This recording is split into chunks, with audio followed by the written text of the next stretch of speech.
মানে বাছনি হোৱাৰ পিছত তেওঁ মানে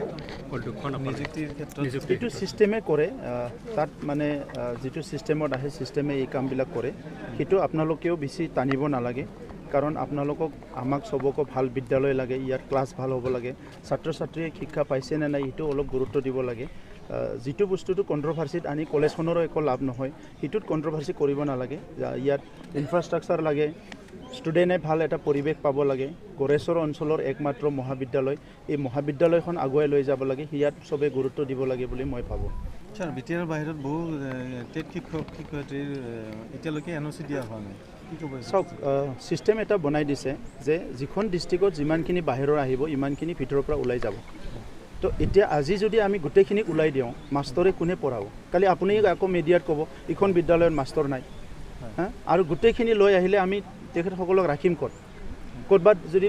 ইখন বিদ্যালয়ত দি দিওঁ কালি হাল্লা কৰিব যে ইখন বিদ্যালয়ত শিক্ষকে আছে তাত আৰু কিয় শিক্ষক দিব লাগে সো এটা সিস্টেম বনাইছে যে কোনোবা এটা ডিস্ট্ৰিক্টত যিমানখিনি শিক্ষক আহিব পাৰে সেইটোৱে আনিব যিমানখিনি ওলাব পাৰে সেইখিনি ওলাব আৰু এতিয়া আমি অলৰেডি আৰম্ভ কৰিছোঁ আমি গৌতম দাস ডাঙৰীয়া ইএম চেয়াৰমেন কৰি পেলাই আমি কমিটি বনাই দিছোঁ আৰু ইতিমধ্যে 19 জনৰ আমাৰ ট্ৰান্সফাৰ হৈ গ'ল এই মাহতো হ'ব প্ৰত্যেক মাহতে আমাৰ পৰা টিচাৰ যাব আৰু টিচাৰ আহিব বিটিআৰত বিভিন্ন বিভাগত খালি উঠা ইতিমধ্যে আমি সেক্ৰেটাৰিয়েটখিনি এনাউন্স কৰিছোঁ খিনি ইণ্টাৰভিউ হ'ব সোনকালে এপ্লাই হৈ গ'ল আৰু বাকিখিনি যেটো খালি হোৱা পোষ্ট সেইখিনিৰ কাৰণে হাইকোৰ্টত এটা কেছ আগতে যেতিয়া গভৰ্ণৰ শাসন হৈছিল আগৰ সিএসবিৰ কমিটিয়ে এটা হাইকোৰ্টত এটা কেছ ফাইল কৰি থৈছিল যে তেখেতসকলে মানে হেতু হ'ব নালাগিছিল বুলি পেলাই এতিয়া হাইকোৰ্টে কৈছে যে যেতিয়াই এপইণ্টমেণ্ট দিব তেতিয়া মানে আমাৰ পৰা এটা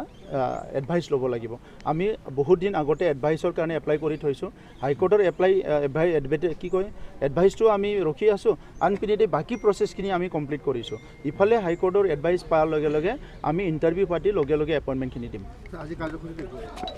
আজি কাৰ্যসূচী আমি মহৰীপাৰাত এটা সমন্বয় সাহিত্য সভাৰ আধাৰশিলা হৈছে য'ত বড়ো সাহিত্য সভা অসম সাহিত্য সভা একেলগে অফিচ কৰিব গৰেশ্বৰ কলেজত শ্ৰেণী কোঠাৰ কাৰণে 1 কোটি টকা দিয়া হৈছে কাউন্সিল চৰকাৰৰ পৰা ইয়াৰ আধাৰশিলা হৈছে তেনেকুৱা আৰু বহুত প্ৰগ্ৰাম আছে এই প্ৰগ্ৰাম এটেণ্ড কৰিম